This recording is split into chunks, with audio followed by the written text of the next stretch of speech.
Live here in Benin City, the cradle of black civilization. What are you waiting for? Tune in, bro. VOP TV.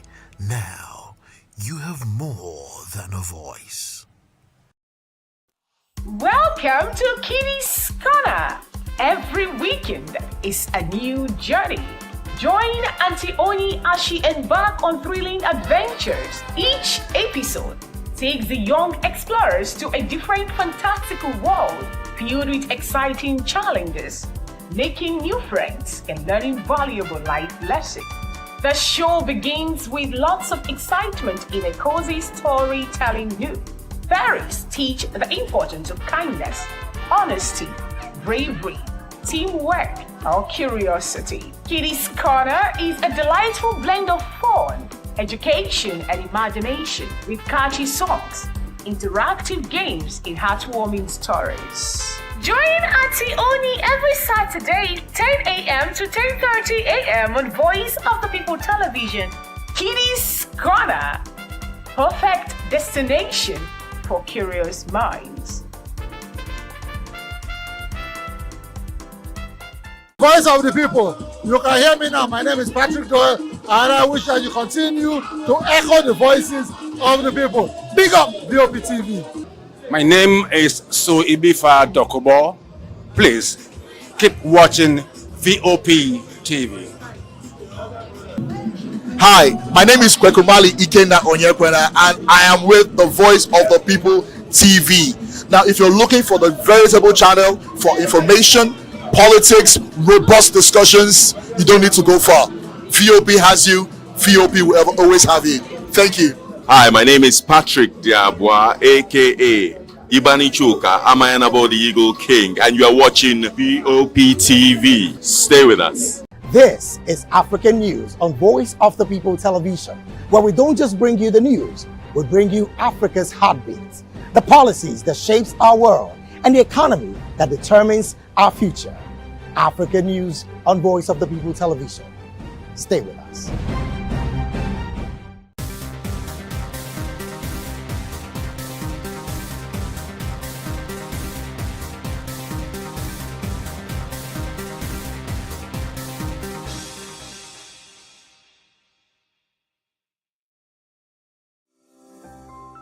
VOP TV. Now, you have more than a voice.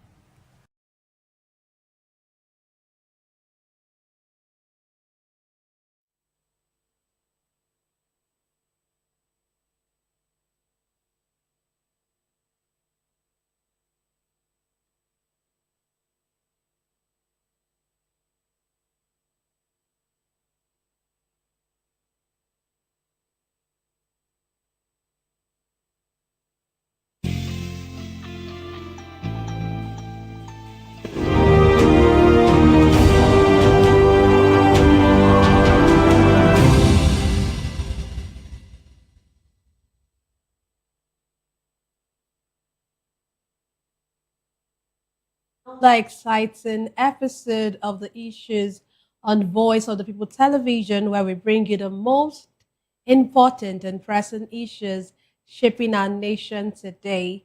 I am your host, Nenna Ndomdioto. It's a new month, the last month for the year 2025, and I wish you a happy new month. Today on the issues, we're examining the complexities of Nigeria's politics and governance, from Tinubu's ambassadorial list to triggering outrage, even as presidency defense list, to northern leaders, the crying the insecurity ravaging the region. Also, Obasanjo's criticism of negotiations with bandits sparks fiery rebuke from presidency. Join us as we break down the facts and provide context to help you stay informed. We'll take a short break, and when we return, we'll dig deeper into these topics. Don't go away.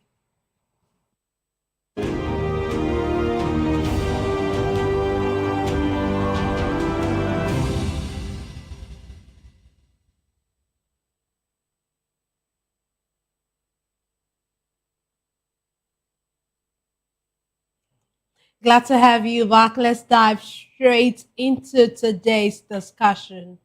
The release of President Bola Tinubu's ambassadorial list has triggered a heated debate across the nation, with many describing the list as an embarrassment.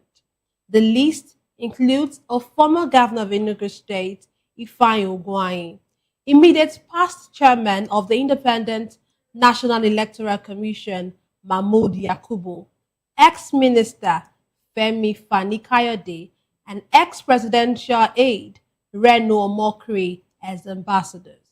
Veteran diplomat Joe Keshi delivered a scathing assessment, asserting that some nominees on Tinubu's ambassadorial list should be in prison, suggesting serious concerns over the integrity and suitability of certain individuals chosen for key diplomatic roles. Echoing the need for diligence, former advisor on political matters to President Bola Tinubu, Hakeem Baba Ahmed, stressed that the National Assembly should scrutinize nominated ambassadors thoroughly during the confirmation process. Despite the strong criticisms and calls for caution, the presidency has come out in defense of the selection process. An aide to President Tinubu firmly maintained that the president chose the best ambassadorial nominees for his administration, asserting that the list was compiled based on merit, experience, and the strategic needs of the country's foreign policy objectives. Today, I'm delighted to be joined by three distinguished guests. Here in the studio, we have Dr. Peter Nosike.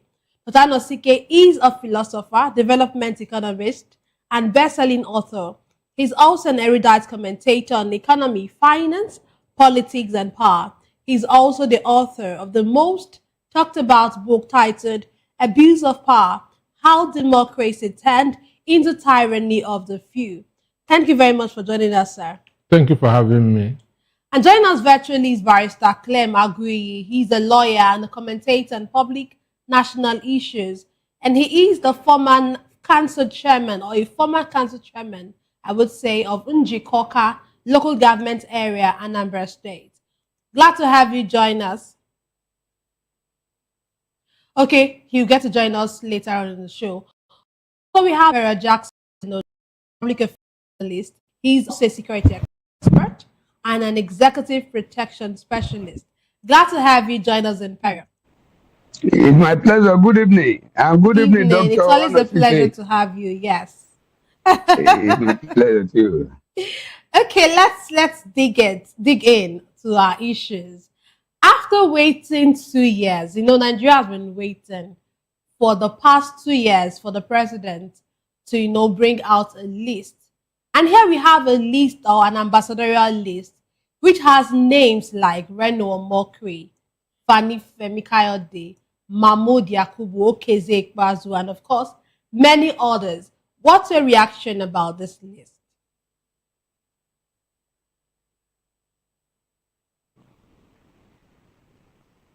Good evening. Good evening. Good evening. You can go ahead, please. Good. When I saw the list, I laughed. But in my heart, there are tears, because I sympathize with the people of the Federal Republic of Nigeria. If for 2 years, if a president that promised that he was going to begin, how did he put it, that he's going to begin to run from the day one, take this president for 2 years, assessing that he was looking for the best that Nigerians can parade. I saw the I sympathize with people of the Federal Republic of Nigeria. And I said that yes, it is very clear now that government is taking for a joke. Imagine somebody like Femi Fani-Kayode is from Ile-Ife in my state of Osun. with his name on that platform, I believe the Yorubas, the Yorubas of Osun State have not gotten a nominee. Because I don't see Fanika Ade representing any decency, any Yoruba man that would be expecting of any Yoruba man of this world. This is Femi Fanika Ade that first of all called this the APC, the criminal party, party of the North, all sorts of things. Then I look at Reno Amokiri too. Reno Amokiri, the openly campaign, the picture, the video you see on the internet, that he called the president sort of names.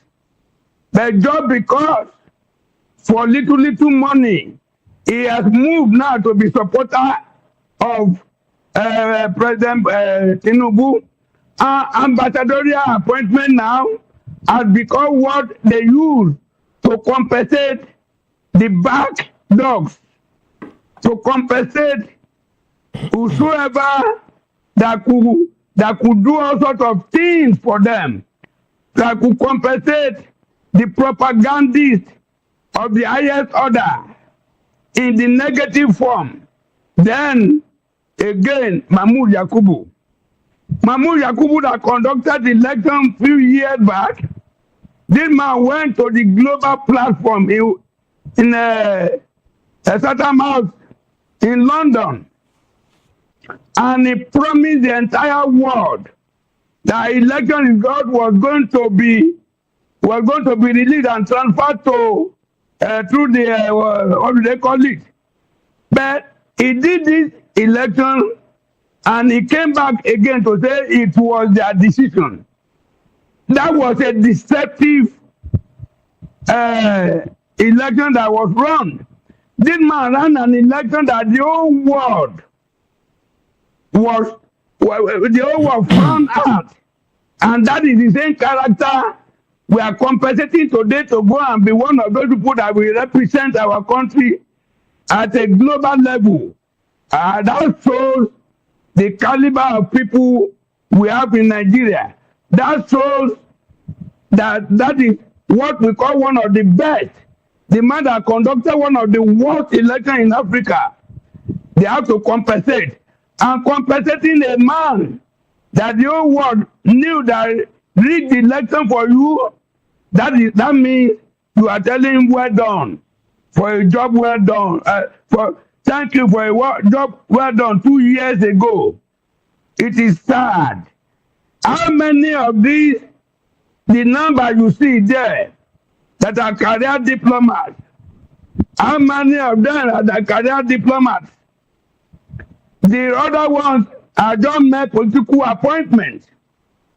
We can manage all sorts of persons to become minister, to become special advisor in the country. So why will you send somebody, set of persons that are not diplomatic in nature? How do you say that to go and become a diplomat in another country? This is sad.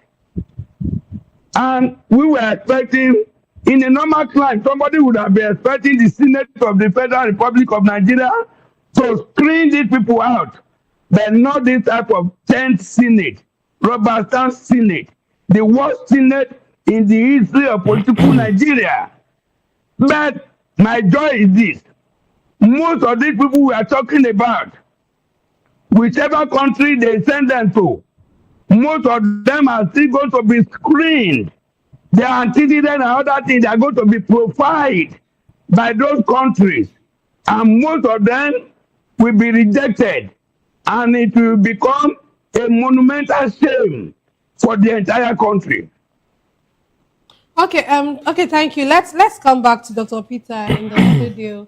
Dr. Peter, one of the aides of the president has said that this is the best the president has seen for the interest of his administration and for Nigeria. In your own opinion, do you think this is the best? The president, during his electioneering and process, or during his campaigning, one of the things he prided himself for was putting round pegs in round holes. And now we are seeing things like this. Are these really round pegs in round holes. Or there's a saying that if justice existed, prisons would be filled with politicians, not with poor people. That's assuming there's justice in the world. Prisons will be filled with politicians, not poor people. But now the reverse is the case. The only person that I see on that list that doesn't have any criminal record is Ogbonnaya Kanu. That's the daughter of Ojoza Kanu. Ogbonnaya Kanu. That's Nenea Kanu. Is she the one there? Sure. Oh, okay. So, every other person there has criminal record in one time or the other. Every other person there, Jimo Ibrahim, Efani Kayode, the former governor of Abia State, who approved the 10 billion for airport that was built in the air. Because I'm from Abia State, we have used Google, search every part of Abia State. We didn't see airport anywhere. So there's nobody on that list that doesn't have criminal record.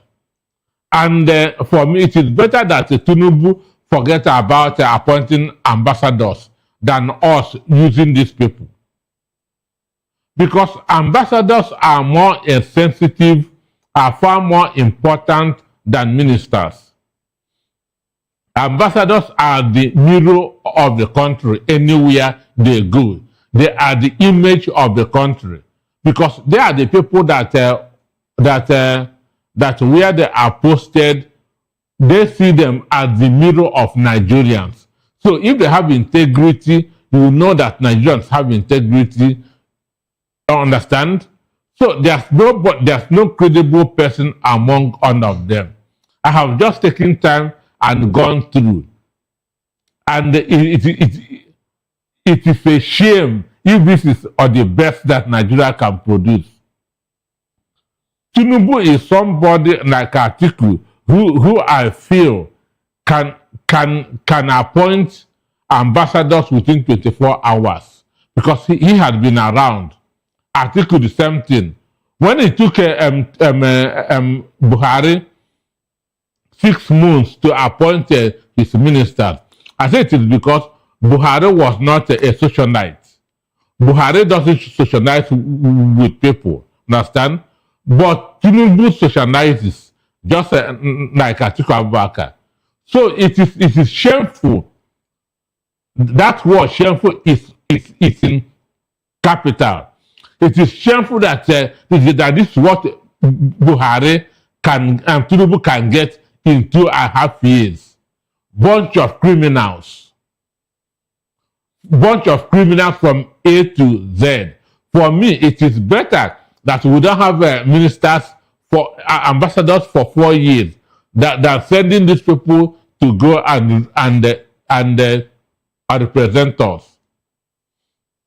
And I know that if any of them goes to Europe, they will be rejected. No country in Europe will accept Reno or mockery. No country in Europe will accept Femi and Fani Kayode and others, including the one that $43 billion was found in his house. Understand me? So there's no single one of them that doesn't have EFCC after him at one point or the other. And these are not the people that you use for ambassadorial positions. Because when they go, before they even go there, those people have Googled their profile and read about them. So coming there, no, this is not a serious person. It's not somebody that we can interact with. So I don't know why Tinubu decided that to put this shame on us. So for me, this is not the right time to be a Nigerian. with these names that we are seeing as our ambassadors. I was only going to ask you that where does this put us in the international space, having these kind of people as ambassadorial nominees? But you already mentioned, but you can speak more about it. Also, you can also answer to the question, what actually makes a good ambassador? What should Nigeria be looking at? What? Who should Nigeria be looking at as good ambassador? A good ambassador is credibility. Somebody with integrity. Somebody who will be respected anywhere he goes to. So when he talks, understand, his words will carry weight because he's a man of integrity, he's a woman of integrity, and not somebody who has been running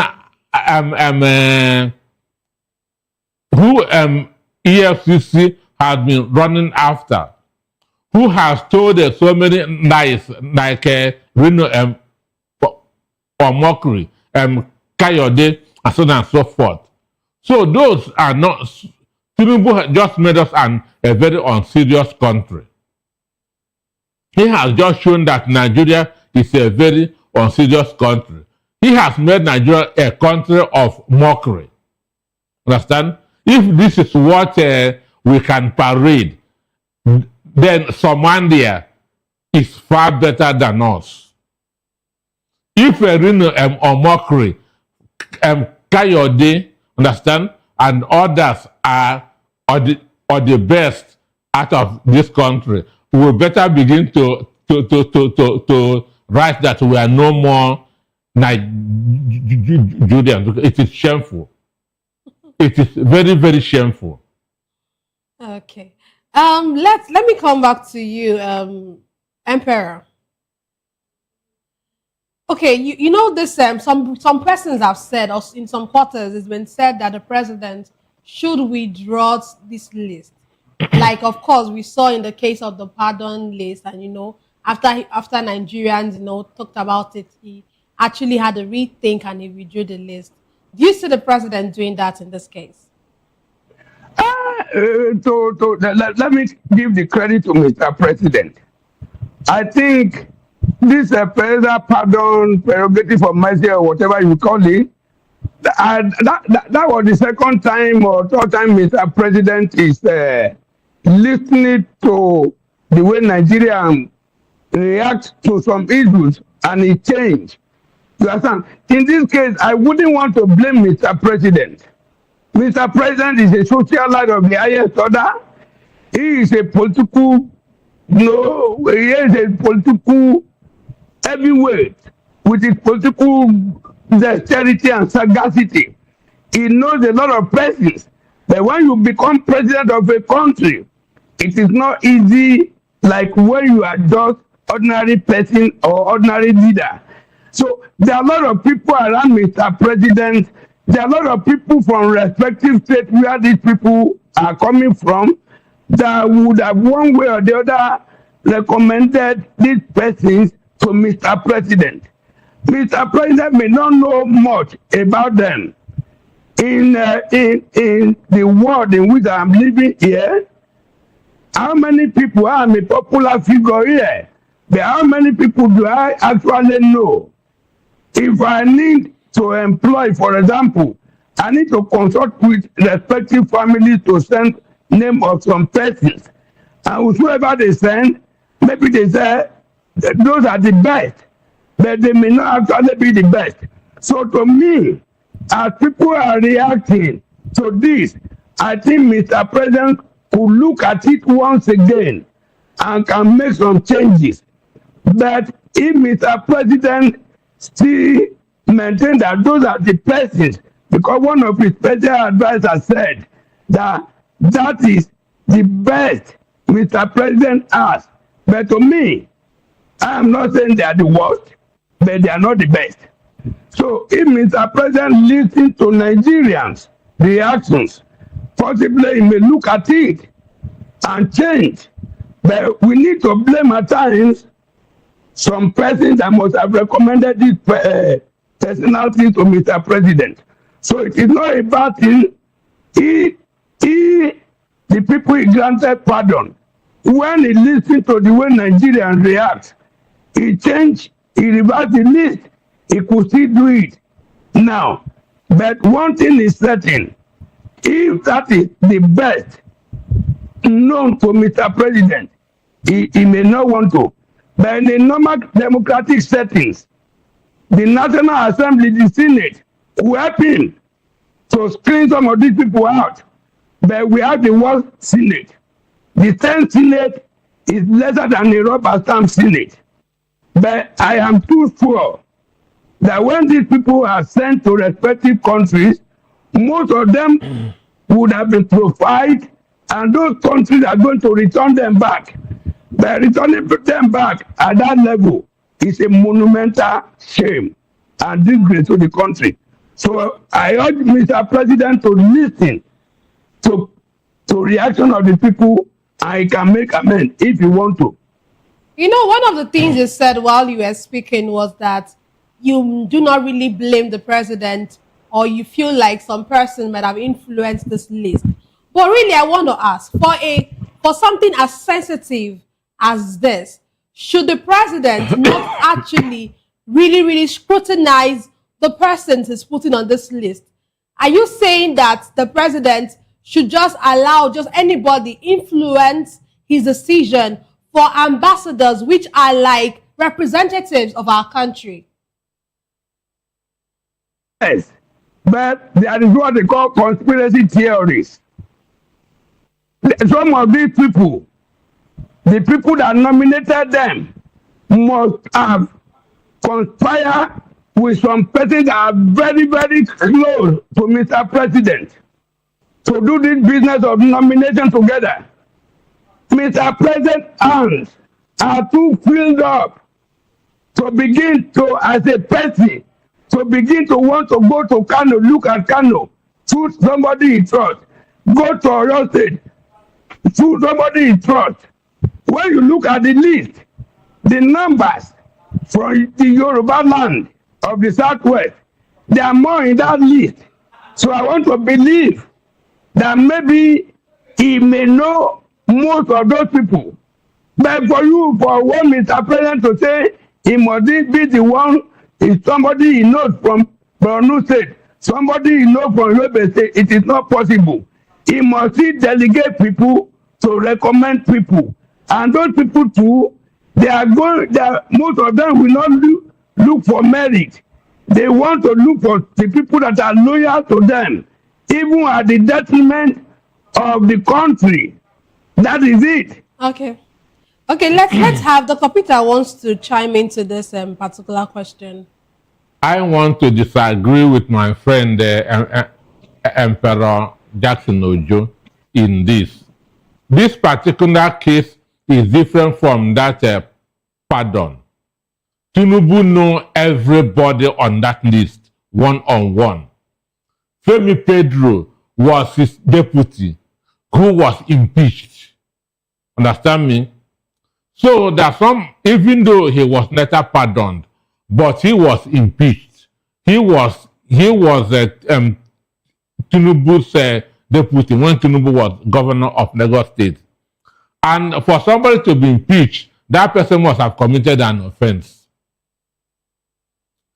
Tinubu know Reno Omokri one-on-one. Tinubu know Fanika Yode one-on-one.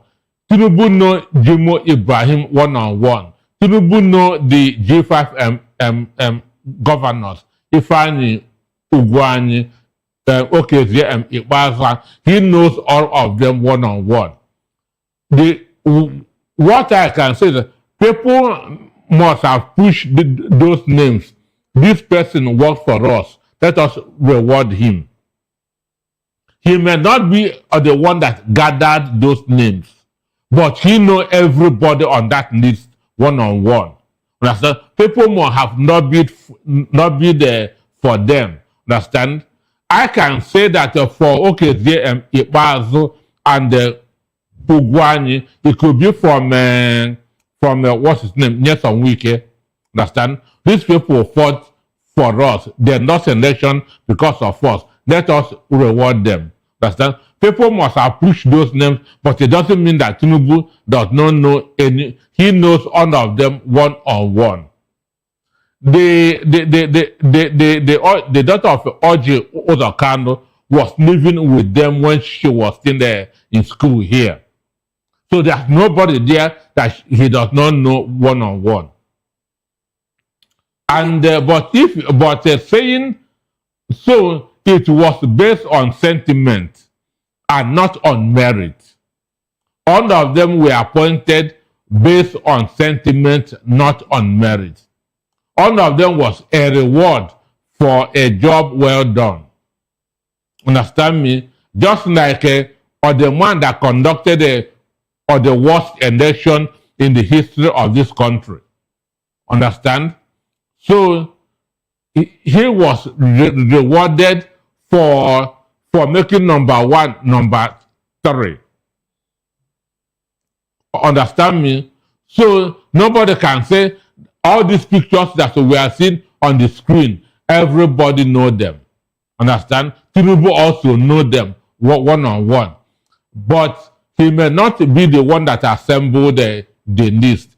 But people must have got those names and now persuade him that this is the reason why they should be compensated or they should be rewarded. Understand? Talking about reward, let's look at Mahmoud Yakubu's appointment or nomination rather as one of the ambassadorial list. And some persons have, of course, we know that this has actually, many persons have actually condemned this. Shai seen it as, like you said, a reward for the job well done. For the job well done. Do you get? But some persons are also saying that Mahmoud Yakubu, if he actually wants his dignity or whatever is left of his dignity, according to some persons, maintained or whatever is left of his dignity intact, nothing is left. He should decline the appointment. Nothing is left of him. Do you see Mahmoud Yakubu declining this appointment? Before you are nominated, they will consult you. Understand me? Before that, I've been in this process before. Before your name is mentioned, they have already reached you. Look at what we want to do. You will tell them yes or no before your name will be announced. Understand? So he has already accepted it. I saw Reno Mockery dancing, celebrating. This guy is not even qualified to be a councillor in his village. Reno Mockery don't have integrity. What it takes to be a councillor in his village. And that I pity any country that would accept him. The countries that will accept him, or Tinubu will send him to Togo, understand, Niger, understand? But no country in Europe will accept Reno Ombonkri. No country in Europe will accept most of these names. So for me, it is disgrace. If he thinks good of himself and the country, he should do another renomination. So you actually feel like there's a possibility he can withdraw some of those names because of the public outrage? He should withdraw. He should withdraw all of them. Because to be an ambassador is not what you wake up and become. It's a position that requires integrity, honesty, because you are the mirror of your country. People will be seeing you. When they are seeing you, they are seeing the country that you represent. It's not what every Tom, Dick, and Harry should go. Understand? You must have that temperament, understand? That intelligence to dialogue. Assuming if somebody is sent to let me say Austria, talking to him, they feel that they are talking to the president of Nigeria. So for me, he should do another renomination or let us go without ambassador for the next 2 years. One of the things that Joe Keshi had said during his conversation online or in an interview, he actually said that some of the officers in the foreign ministry are upset. They feel slighted. They feel like they were not given any offices, as any most of them or some of them were not given We have career. we have trained diplomats. We have career diplomats who have been in the international space and know how this thing is done. But we just have few of them. Don't you think that's just like a few number? Understand me? So but what he did is to overlook them and now appointed those who helped him in one way or the other. Understand? To be where he is to today. I will see how Omokri will go through the Senate. He has to explain to them how Tinubu is a drug baron. And he actually mentioned that he can never work with Tinubu. And today he's happy that he wants to work with the same Tinubu he had called the drug. But Nelson Wike said that he doesn't want to be a minister. And today he's a minister. So Nigeria, that's why I said, if there's justice, prison will be filled with politicians, not poor people. Let's look at National Assembly. I know Imperial had mentioned that he feels that they will not, scrutinize these people. Hakeem Baba Ahmed, who was he was an appointee of a former appointee of President Bola Tinubu. He's saying that National Assembly, there's some names there, National Assembly should actually really, really scrutinize. Do you see the National Assembly that we have today capable of truly scrutinizing these nominees? Well, the 10th Assembly is the worst assembly we've had since 1999. Our Babio squad is the worst that we have ever had. But let us see what will happen. Let us see Nigerian Senate turning Reno Omokri, bow and go. Understand me? Let us see them turning Reno Omokri, bow and go. You actually feel they would drill him? Are they really capable of doing that? Of really drilling Reno Omokri? They have the capacity to drill him and reject him if they want. If they want, will they? Let us see how it will go. I don't want to preempt them. Okay, let's move on to the next issue we have tonight. In a decisive joint meeting held in Kaduna, the Northern State Governors Forum and the Northern Traditional Rulers Council has issued a stern and urgent warning, asserting that the North stands on the brink of losing its future due to escalating insecurity and deepening poverty. Chairman of the forum, Governor Muhammadu Yahaya, emphasized that the region faces a grim reality that threatens its very existence, urging leaders to take immediate decisive action. The two-day summit brought together 19 governors, traditional leaders, and security chiefs in what was described as a final push for a coordinated regional response to the rising threat of terrorism and banditry, which has specifically, according to them, targeted education, the bedrock of the region's destiny. The leaders unanimously stressed that the crisis extends beyond mere criminality, being fueled by underlying factors such as underdevelopment, literacy, poor resource management, and the sheer number of out-of-school children. To combat this multifaceted challenge, the governors reaffirmed their renewed call for the establishment of state police, viewing it as a critical and effective mechanism to address the security deficit, and urged the National Assembly to fast-track necessary constitutional amendment. Furthermore, the forum called for an end to partisan bickering, urging religious and traditional leaders to deploy their influence to preach tolerance and ensure a united stand for the very survival of the North and the nation at large. Let me come to you, Imperial. Are you still with us? I'm with you, yeah. What do you make of this meeting by the northern leaders? Does it look as if they are now they're waking up? One of the things they also said is that the insecurity in the northeast, or rather in the northern part of the northern region, is more about out of school children and all of that, like social backwardness, for lack of a better word. What do you make of all of this? The northern leaders, both traditional and political leaders, I think the issue of insecurity that is bedeviling them I think is now bringing them together. And coming together will be for the economy and peace interest of the northern Nigeria. At the same time, it will be detrimental to the ruling party. 2027, mark my word. These people, they were divided before, and that was the reason for the penetration of the incumbent president, the little he made from the northern Nigeria. Now that these people now, they know the economy hardship is on them heavily. Because there are no companies in the north the way we used to have in the south.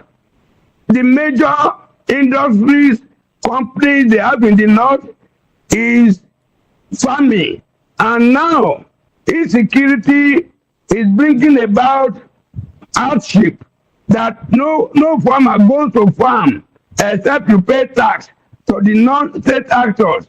Most of them go to farm, they are killed, or their relatives are killed. Those people that goes about with cow, they rattle their cow. Now it has got into their throat. They are not able to breathe again. That is what is bringing these northern leaders together. And this is a very united force.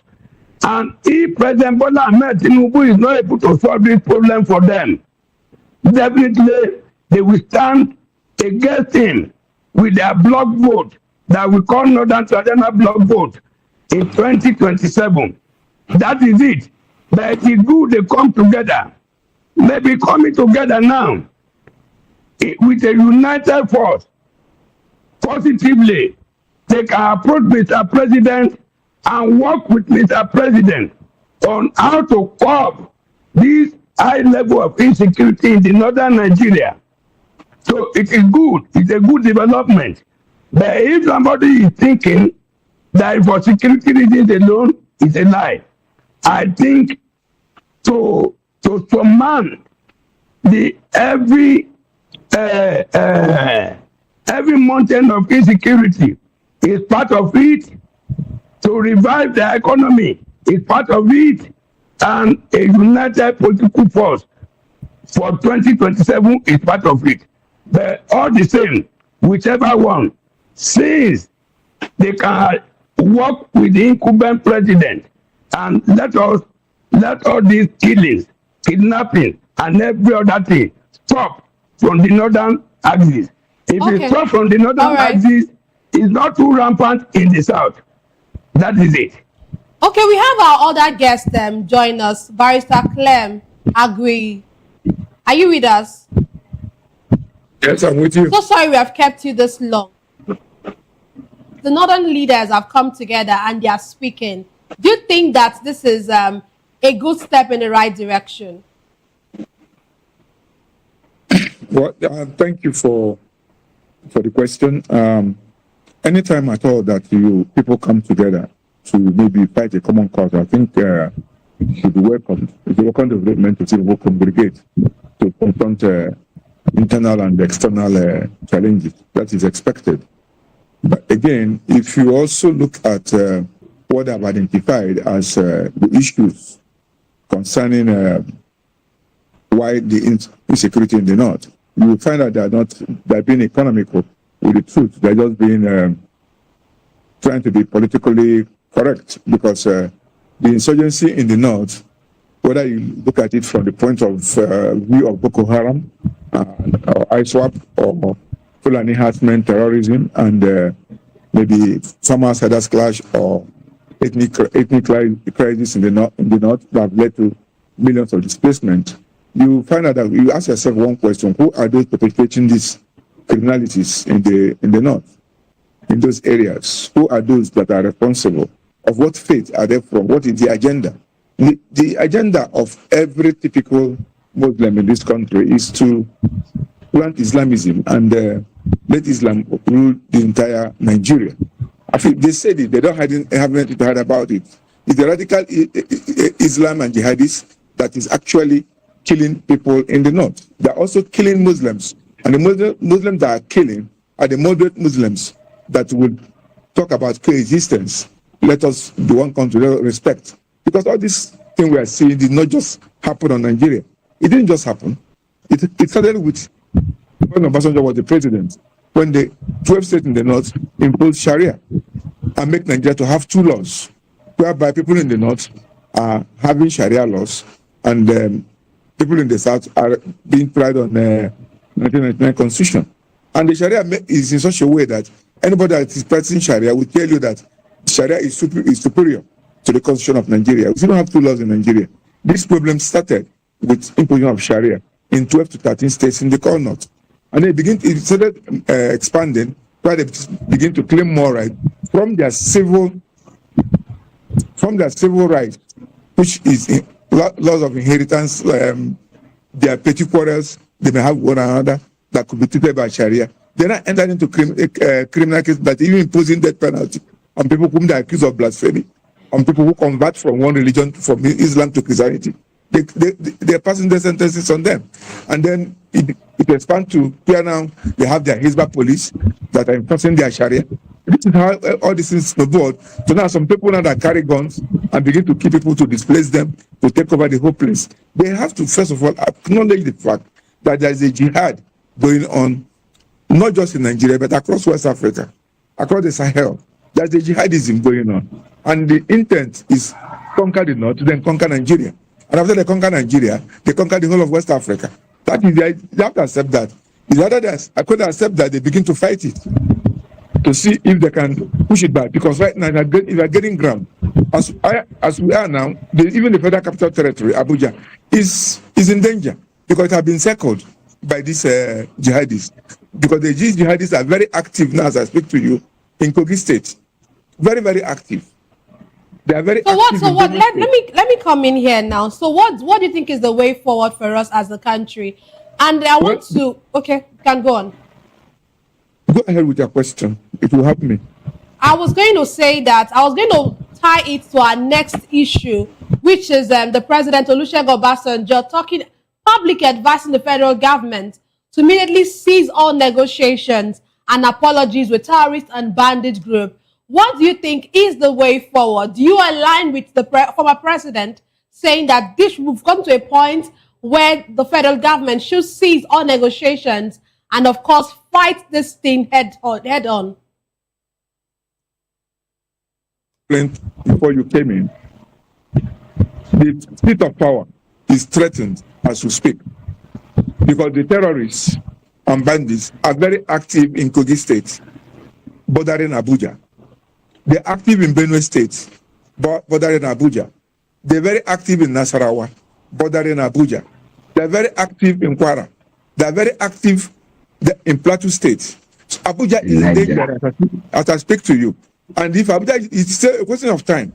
Abuja will be overrun by these Taliban, and they take over the seat of power in Nigeria. It's a question of time. So the wake-up call is for the president, because I heard the former president say, fight this on. You don't do appeasement when you're almost having your back on the ground. Nigerian government is acting weak against insurgency. The insurgents and terrorists are dictating the terms. The enablers are dictating the terms. Just today, the president or the presidency released list of 17 names or so and companies that they say that are terrorist financiers. This is not what Nigerians want to hear. What we want to hear is, what are you doing about it? What are you doing about them? Okay. The second list they released is the list we already know that came from Dubai. What is the outcome of their own investigation? The list is supposed to have expanded, because we know this list already. The question is, what are you doing about these enablers? Okay. Someone like Sheikh Gumi was denied access to Saudi Arabia for Hajj as a terrorist enabler. But in Nigeria, he's being observed and celebrated by the Nigerian government. So the Nigerian government is not yet ready to accept the reality. Some people have said they are complicit. Some people have said they are complacent. Some people have said they are tolerant. And I'll tell you that anything that you accuse the present government of is in order. Their response to President Obasanjo shouldn't have been their response. The response they needed is action. We want to see what the military, the police are doing to contain this crisis that we are having in our hand. Because right now, as I can speak to you, any nation that have lost up to 120,000 people within a space of 11 years is at war. You have to face the reality.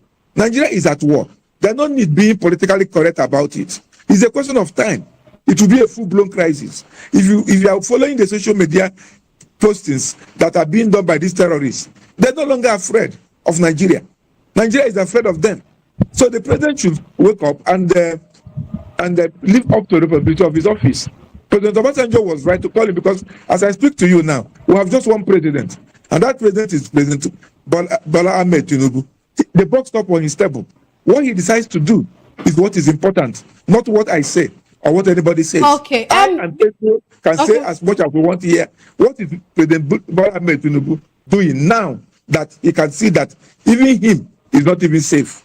Because of time, I will have to cut you here. But I would like you to just briefly respond to this. The presidency has actually said that Obasanjo does not have any moral rights to talk, that because Boko Haram actually started in his time. Do you align with that? Do you think that former President Obasanjo has no moral right to talk? Please, in just one sentence, respond to this, but I can quickly move to other guests for their concluding talk. That statement is very reckless. The buck stops on the table of the present government. Whatever anybody says is immaterial. What are you doing as the one in charge today? You are the commander-in-chief. You are controlling the resources. What are you doing about the situation? Okay, thank you. Not throwing backwards and front and responding to everybody that says something that you don't like. What are you doing about it? We're in a deep shit. Why are you still digging? Let's go to Imperial. Imperial, I don't know if you're still with us. Can you just have your concluding thoughts on this issue? Yes, I think my brother Peter has spoken very well as far as this matter is concerned. To me, if the former president, Olusegun Obasanjo, if he do not have local standard to talk, that means they don't need to invite him to the Council of State meeting again. Because any of the former presidents that are still attending the Council of State meeting ask one or two things that happened during their time. So if we still want to begin to revisit what happened during their time, and we are not treating the prevailing problem now, that means they should not call any of the former presidents to the Council of State meeting again. Okay, thank you. To me, I think no matter what anybody want to say, Mr. President, who is the incumbent president, should have listened and pick one or two things that he could use to solve the present problem. Okay. I think that is it. Thank you. Thank you very much. Dr. Peter, can you just quickly, in just one sentence, please, because of time? Well, as Nigeria stands today, Obasanjo remains the most influential person. Understand? And not just in Nigeria, in Africa and the world as a whole. Boko Haram started in 2009, became violent in 2009 when Mohammed Yusuf was killed. Understand? Under Obasanjo, there wasn't like an insurgent. We just have two cases of Zakibiam and Odi. Understand? Odi in Bayelsa and Zakibiam in Benue. And Obasanjo dealt with it decisively, even though there were a lot of uproar. So for me, Tinubu has lost control of the Nigerian ship. Wow. Thank you very much, gentlemen, for being on the show today. Thank you very much for today's episode of The Issues. We explore the challenges facing Nigeria's politics and, of course, governance. Thank you so much for joining us. Don't forget to tune in next time for more in-depth analysis and discussion. Follow us on social media to stay up to date on the latest news and insights. Until next time, stay informed. I am Nnenna Ndomdioto. This has been The Issues on Voice of the People Television, where the future faces forward. Please don't forget to stay tuned for hashtag with Vivian and Ikechukwu by 8 p.m. Don't go away.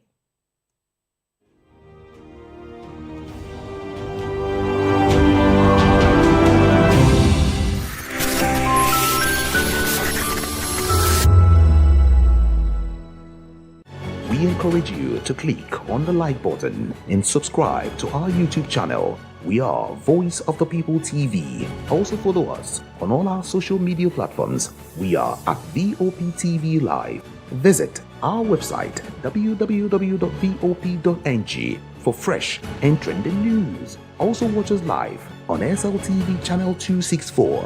VOP TV, Voice of the People Television. Are you ready for the extraordinary? Something big is happening on your screen.